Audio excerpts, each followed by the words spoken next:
ഗോഡിനെ കാണുവാനായിട്ട് എത്തുമ്പോഴത്തേക്കും ഗോഡും ചീട്ട് കളിച്ചുകൊണ്ടിരിക്കുകയായിരുന്നു. ഗോഡ് ഓരോരുത്തർക്കും അവസരമൊക്കെ കൊടുക്കുന്ന സമയത്ത് ഗോഡ് ഉദ്ദേശിക്കുന്നതല്ലാതെ മറ്റേതെങ്കിലും അവസരം സെലക്ട് ചെയ്യുന്നുണ്ടോ എന്നൊക്കെ നോക്കുവാനായിട്ട് ഒരുപാട് ഇൻട്രസ്റ്റ് ഉള്ള കാര്യമാണെന്നായിരുന്നു ഗോഡും പറയുന്നത്. ഗോഡും സ്ഥിരമായിട്ട് കുടിക്കുന്ന ഡ്രിങ്ക്സ് ഒക്കെ വേണമെന്ന് ഓർഡർ ചെയ്ത് കഴിയുമ്പോഴത്തേക്കും ഗോവൺ ആകട്ടെ അത് സെലക്ട് ചെയ്യാതെ ഗോവണിന് മറ്റൊരു വൈനാണ് ആവശ്യമുള്ളതെന്നൊക്കെ പറയുകയാണ്. വൈൻ എന്നാൽ ദൈവത്തിന്റെ കണ്ണീരാണെന്നൊക്കെ ഞാൻ കേട്ടിട്ടുണ്ട് എന്ന് ഗോവൺ പറയുമ്പോഴത്തേക്കും ഞാനതിന് ഒരിക്കൽ പോലും കരഞ്ഞിട്ടില്ല എന്നൊക്കെ ദൈവവും പറയുന്നു. നീ ഇനി ഒരിക്കലും ഒരിക്കലും എന്ന വാക്ക് ഉപയോഗിക്കാനായിട്ട് പാടില്ല. പിന്നെ ഡോഹിയോ ഞാനോ എന്ന ചോദ്യത്തിന് ഞാൻ ഒരിക്കലും മറുപടി നൽകുന്നതായിരിക്കുകയില്ല. മറിച്ച് ഞങ്ങൾ രണ്ടുപേരും ഒരുപോലെ ജീവിക്കുവാനുള്ള മാർഗമായിരിക്കും ഞാൻ നോക്കുക. ഗോൺ അങ്ങനെ പറയുന്നുണ്ടെങ്കിലും ഗോഡാക്കട്ടെ ഒരാൾ ജയിച്ചാൽ മറ്റൊരാൾ തോൽക്കുക തന്നെ ചെയ്യും. അതാണ് റോൾ എന്നൊക്കെ പറഞ്ഞു കൊടുക്കുന്നു. പക്ഷെ റോളും മനുഷ്യരാണ് തീരുമാനിക്കുക എന്നൊക്കെ നിങ്ങൾ ഒരിക്കലും പറഞ്ഞിട്ടില്ലായിരുന്നോ? ഞാൻ എന്ത് സ്ട്രഗിൾ അനുഭവിച്ചിട്ടാണെങ്കിലും ഇതിനൊരു സൊല്യൂഷൻ കണ്ടെത്തുമെന്നൊക്കെ അവനും പറയുകയാണ്. എനിക്ക് എന്റെ പവേഴ്സ് ഒക്കെ തിരികെ കിട്ടുകയും ഡോഹി ജീവനോടെ തിരിച്ചെത്തുകയും ചെയ്യുകയാണെങ്കിൽ നിങ്ങൾ തോറ്റുവെന്ന് സമ്മതിക്കുമോ എന്നൊക്കെ ഗോൺ ചോദിക്കുകയാണ്. പക്ഷെ അങ്ങനെ ഒരു കാര്യം ഇനി ഒരിക്കലും നടക്കുകയില്ല എന്നൊക്കെ ഗോഡ് പറയുമ്പോഴത്തേക്കും ഒരിക്കലും എന്ന വാക്ക് ഉപയോഗിക്കരുതെന്നൊക്കെ ഞാൻ പറഞ്ഞിട്ടില്ലായിരുന്നു എന്ന് ചോദിച്ചുകൊണ്ട് അവനും അവിടെ നിന്ന് പോകുകയാണ്. നീ ആ വീടൊന്നും ഇല്ലാത്ത സ്ത്രീനെ കാണുവാനായിട്ട് പോകുമെന്നൊക്കെ പറഞ്ഞിട്ടുണ്ടായിരുന്നല്ലോ, എന്നിട്ട് എന്താണ് സംഭവിച്ചത്? അവൾക്ക് എന്തെങ്കിലും കാര്യങ്ങളൊക്കെ അറിയാമായിരുന്നോ എന്നൊക്കെ ബോക്കിയും ചോദിക്കുകയാണ്. ഗോണും അവൻ വെള്ളത്തിൽ വീണിട്ടുണ്ടായിരുന്ന ആ ഒരു സമയത്തെക്കുറിച്ചൊക്കെ ചോദിക്കുമ്പോഴത്തേക്കും ബോക്കിയും അവനൊരു ഉത്തരവൊക്കെ കിട്ടിയിട്ടുണ്ടെന്ന് ഓർത്ത് സമാധാനിക്കുന്നു. ഞാൻ ഇനി തിരിച്ചു വന്നില്ല എങ്കിൽ നീ വേണം എന്റെ സ്ഥാനത്ത് നിന്ന് ഈ ഒരു സ്ഥാപനമൊക്കെ നോക്കി നടത്തുവാൻ. എന്റെ സാധനങ്ങളൊക്കെ വിറ്റതിന് ശേഷം നീ മേടിച്ചിട്ടുണ്ടായിരുന്ന ആ ഒരു കാറിന്റെ പേയ്മെന്റ് മുഴുവനായിട്ട് അടച്ചു തീർത്തോ? ഗായങ്ങ ചോദിക്കുകയാണെങ്കിൽ ഞാൻ ദൂരെ എവിടെയെങ്കിലും പോയെന്ന് മാത്രം പറഞ്ഞാൽ മതി എന്നൊക്കെ ഗോൺ പറയുമ്പോഴത്തേക്കും നീ എന്താ മരിക്കുവാൻ പോകുന്ന ആൾക്കാർ പറയുന്നത് പോലെയൊക്കെ സംസാരിക്കുന്നതെന്ന് ബൊക്യുവും ചോദിക്കുന്നു. ആരും തന്നെ മരിക്കുവാനായിട്ട് പോകുന്നില്ല, എങ്കിലും എന്തെങ്കിലും കാരണവശാൽ അങ്ങനെ സംഭവിക്കുകയാണെങ്കിലോ എന്നായിരുന്നു അവരും ചോദിക്കുന്നത്.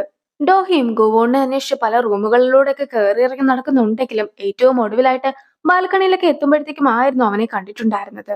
നീ എന്നെ വിട്ടു പോകുവാനായിട്ട് പോകുകയാണെന്നൊക്കെ നീ എന്നോട് പറയുന്നതായിട്ട് ഞാനൊരു സ്വപ്നം കണ്ടിട്ടുണ്ടായിരുന്നു എന്നൊക്കെ ഗുവോണിനോട് ഡോഹി പറയുമ്പോഴത്തേക്കും നമ്മൾ രണ്ടുപേരും കൂടി ചേർന്നിട്ട് ഒരു ട്രിപ്പിനൊക്കെ പോകുകയാണ് എന്ന് ഗുവോണും അവളോട് പറയുന്നു. ഇന്ന് രാത്രി ഫുൾ മൂൺ ഒക്കെ ഉള്ള ദിവസമാണ്, അതുകൊണ്ട് തന്നെ നിന്റെ കയ്യിലുള്ള ടാറ്റു ഒക്കെ എന്റെ കയ്യിലേക്ക് മാറ്റുവാനായിട്ടും സാധിക്കുമെന്ന് ഡോഹിയോട് ഗുവോൺ പറയുമ്പോഴത്തേക്കും ഡോഹിയും അതെല്ലാം തന്നെ വിശ്വസിക്കും. നമ്മൾ ഇതുവരെയായിട്ടും ഹണിമൂണിനൊന്നും പോയിട്ടില്ലല്ലോ, അതുകൊണ്ട് തന്നെ ഇതൊരു ഹണിമൂൺ ആക്കി എടുക്കാമെന്നായിരുന്നു ഡോഹിയും പറയുന്നത്.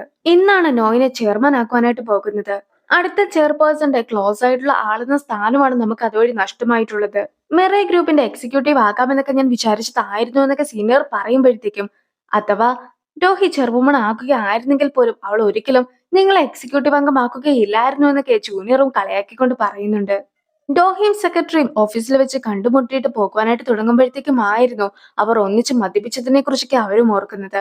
രണ്ടുപേർക്കും ശരിക്കും വളരെയധികം ഒരു നാണക്കേടൊക്കെ ആയിരുന്നു അപ്പോൾ തോന്നിയിട്ടുണ്ടായിരുന്നത്. ഡോഹിക്കും മദ്യപാനം തന്നെ നിർത്തിയാലോ എന്നൊക്കെ തോന്നിപ്പോകുന്നു.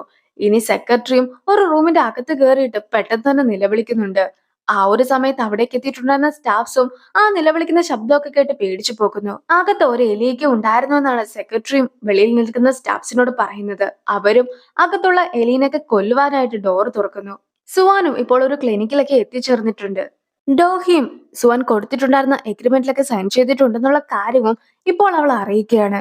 ഡോഹി ഇങ്ങനെയൊക്കെ ചെയ്യണമെങ്കിൽ എന്തായിരിക്കും അവളുടെ പ്ലാൻ എന്നൊക്കെ സുവാനും സംശയിക്കുകയാണ്. സുവാനാകട്ടെ തന്റെ ബുദ്ധിയൊക്കെ കുറച്ചുകൂടി കൂടുവാനായിട്ടായിരുന്നു ക്ലിനിക്കിൽ എത്തിയിട്ടുണ്ടായിരുന്നതും. ഡോഹി എഗ്രിമെന്റ് ഒക്കെ സൈൻ ചെയ്ത് കൊടുത്തിട്ടുണ്ടായിരുന്ന ആ ഒരു പേപ്പറൊക്കെ ഇപ്പോൾ ഡോഗിങ്ങും കാണുന്നു. അവന് ഫോണൊക്കെ നോക്കി നിൽക്കുന്ന സമയത്ത് സുക്മിൻ പെട്ടെന്ന് തന്നെ റൂമിലേക്ക് കയറി വരികയാണ്. അച്ഛനെ കാണുമ്പോൾ അവനും ഫോണൊക്കെ മാറ്റിവെക്കുന്നു. ഇതുവരെയായിട്ടും ആ ഗേൾസിന്റെ കാര്യം നീ തീരുമാനമാക്കിയിട്ടില്ലേ എന്നൊക്കെ അച്ഛനും ചോദിക്കുന്നു. എല്ലാം ഓക്കെ ആക്കിയെന്നൊക്കെ പറഞ്ഞ് അവൻ ഇരിക്കുമ്പോഴത്തേക്കും അമ്മയും കഴിക്കുവാനായിട്ടൊക്കെ അവനെ വിളിച്ചുകൊണ്ട് പോകുന്നു. ബോക്യവും ബുക്കൊക്കെ മറിച്ചു നോക്കുന്ന സമയത്ത് നടന്ന മറ്റൊരു സംഭവത്തെ കുറിച്ച് ഓർക്കുകയാണ്. നീ കടലിലേക്കൊക്കെ ഇറങ്ങി ചെന്നിട്ടും ടാറ്റു തിരിച്ചു കിട്ടിയില്ല എങ്കിൽ എന്തായിരിക്കും സംഭവിക്കുക എന്നൊക്കെ ബോക്യവും അവനോട് ചോദിച്ചിട്ടുണ്ടായിരുന്നു. അങ്ങനെ നടക്കുകയാണെങ്കിൽ ഡോഹി തിരിച്ചെത്തുന്നതായിരിക്കും, ഞാനും ഒരു ക്യാമ്പ് ഫയർ ഒക്കെ പോലെ കത്തിയെറിയുന്നതായിരിക്കും എന്നൊക്കെ തമാശയായിട്ടായിരുന്നു ഗോൺ പറഞ്ഞിട്ടുണ്ടായിരുന്നത്. പക്ഷെ ഇപ്പോൾ അതൊക്കെ ഓർക്കുന്ന ബോക്യവും ആകെ വിഷമിക്കുകയാണ്. അവനും ഗോവന്റെ കുറെ ഫോട്ടോസ് ഒക്കെ നോക്കി മരിക്കാൻ പോകുന്ന നേരത്തും അവൻ എത്രത്തോളം സ്ട്രോങ് ആയിട്ടാണ് നിൽക്കുന്നതെന്നൊക്കെ ഓർക്കുന്നു. അപ്പോൾ അവിടെ ഗായങ്ങും എത്തിയിട്ടുണ്ടായിരുന്നു.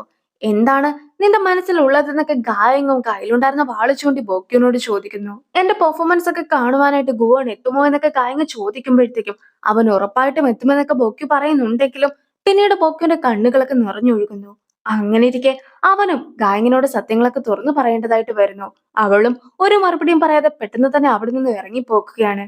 കില്ലറുമായി ബന്ധപ്പെട്ട കേസൊക്കെ അന്വേഷിക്കുകയായിരുന്നു പോലീസ് ഡിപ്പാർട്ട്മെന്റ്. കില്ലർ ഗുവോണെ അറ്റാക്ക് ചെയ്തിട്ടുണ്ടായിരുന്നെങ്കിലും ആ ഒരു കത്തിയൊന്നും ഇവർക്ക് കിട്ടിയിട്ടുണ്ടായിരുന്നില്ല. അങ്ങനെ ഇരിക്കെ ഗുവോണിന്റെ നെഞ്ചിനായിരുന്നു കുത്തേറ്റിട്ടുണ്ടായിരുന്നത്.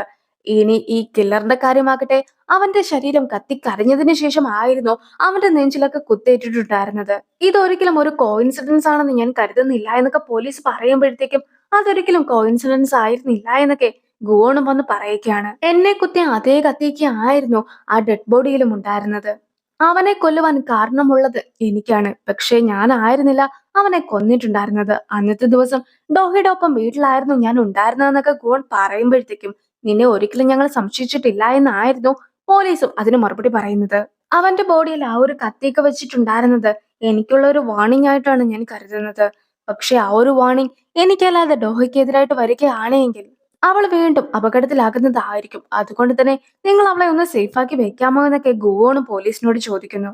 ഡോഹിയോട് ട്രിപ്പിന് പോകുന്നതിനെ കുറിച്ചൊക്കെ ഗോൺ പറഞ്ഞിട്ടുണ്ടായിരുന്നല്ലോ. അതുകൊണ്ട് തന്നെ അവളും അതുമായി ബന്ധപ്പെട്ട ഓരോരോ കാര്യങ്ങളൊക്കെ ഇപ്പോഴേ സെലക്ട് ചെയ്ത് വെക്കുകയാണ്. അങ്ങനെ ഇരിക്കെ ഗായങ്ങും ഡോഹിനെ കാണുവാനായിട്ട് തീരുമാനിക്കുന്നു. ഗുവോണും ഡോഹിയും കൂടി ചേർന്നിട്ട് കടലിലേക്ക് വീണ്ടും ഇറങ്ങുവാനായിട്ടാണ് പ്ലാൻ ചെയ്യുന്നതെന്ന കാര്യമൊക്കെ ഗായങ് മനസ്സിലാക്കിയിരിക്കുകയാണ്. അതുകൊണ്ട് തന്നെ നിനക്ക് അവന്റെ പവേഴ്സ് ഒക്കെ ശരിക്കും തിരിച്ചു കിട്ടണമെന്ന് ആഗ്രഹമുണ്ടോ?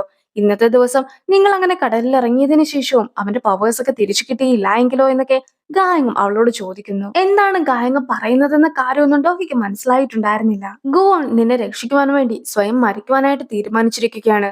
അല്ലാതെ വെള്ളത്തിൽ ഇറങ്ങിയാലൊന്നും അവന് തിരിച്ച് ടാറ്റു ഒന്നും കിട്ടുവാനേ പോകുന്നില്ല. നീ മരിക്കുകയാണെങ്കിൽ മാത്രമാണ് ഗുവോണിന് ഈ ഒരു ടാറ്റു ഒക്കെ നിന്റെ കയ്യിൽ നിന്നും അവന്റെ കയ്യിലേക്ക് മാറ്റുവാനായിട്ട് സാധിക്കുന്നത്. ഇന്ന് ഫുൾ മൂൺ ഒക്കെ ഉള്ള ദിവസമാണ്. അതുകൊണ്ട് തന്നെ നീ ഇന്ന് മരിച്ചില്ല എങ്കിൽ ഗുവോൺ പിന്നെ ജീവിച്ചിരിക്കുകയില്ല.